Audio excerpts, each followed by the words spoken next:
everyone, this video is going to be focusing on cross-examination. Cross-examination is a common advocacy exercise that students will be expected to develop on the bar course and is likely going to be found in the criminal litigation module or as a separate skills module. This video is going to explain what cross-examination is, the reason that we have it during trials, and how to successfully conduct a cross-examination during your training as a barrister. There is also going to be a video on examination in chief, so feel free to watch that one as well. Cross-examination will usually follow examination in chief, and it's an opportunity for the other side to put its version of events to that witness. It's a type of questioning which is conducted to test the evidence of a witness that they have just given and to undermine what they have just said.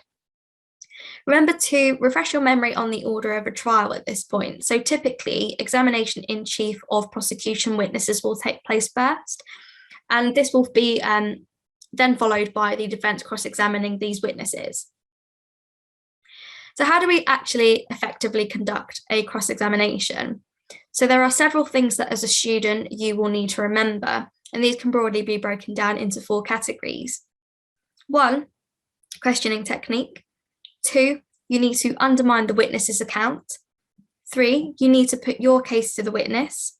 And 4, cross-examination is an opportunity for you to demonstrate your ability to produce inconsistent statements, and it can also test your ability to use exhibits that have already been introduced. So taking these one at a time, beginning with questioning technique. So cross-examination requires some degree of creativity.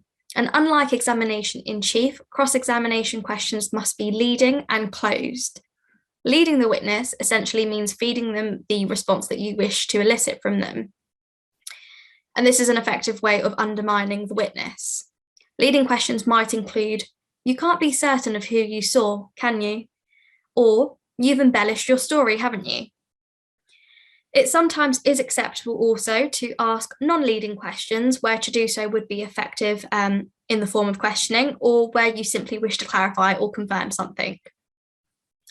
Closed questions typically are used to limit the witness's responses to yes or no type answers. Secondly, you need to undermine the witness, and this can be done by identifying inconsistent statements that the witness has made when giving their evidence. So this will commonly occur when a witness has perhaps said one thing in examination in chief, which has never previously been mentioned when drafting their witness statement to the police, for example, or has since been changed. So remind yourself at this point to review the procedure for introducing inconsistent statements into the court. Cross-examination is all about testing how credible the witness is, and by identifying inconsistent statements, you are going to effectively demonstrate that this witness cannot be reliable. Your questions want to be leading you to some form of conclusion or issue, so you want to build your questions up, build up momentum when leading to this conclusion in order to undermine your witness effectively. Thirdly, you need to put your client's case forward after this. So this is equally as important as undermining the witness. After asking a set of questions which essentially undermine the credibility of a witness, you must remember to put your client's case forward afterwards. So for example, you may say, "I suggest that your evidence is not reliable. The defendant was with his girlfriend and couldn't have been the offender, could he?" And fourth, you need to remember to showcase your ability to introduce inconsistent statements and use exhibits during your cross-examination as well to give you some extra marks. So remember to review the procedure for both of these to get you those higher marks as well. So to conclude this video, I'm going to give you an example of a defence cross-examination of a prosecution witness. Mr. Jones, let's move on to some questions relating to the actual incident and what you say you witnessed. You were out in Marylebone at 9 p.m. on the 17th of December 2021, that's right, isn't it? And it was dark, wasn't it? And you said that you were standing about 10 metres away from the man, didn't you? Mr. Jones, you've just told the court that you didn't grab your specs. Can you please confirm what you mean by this?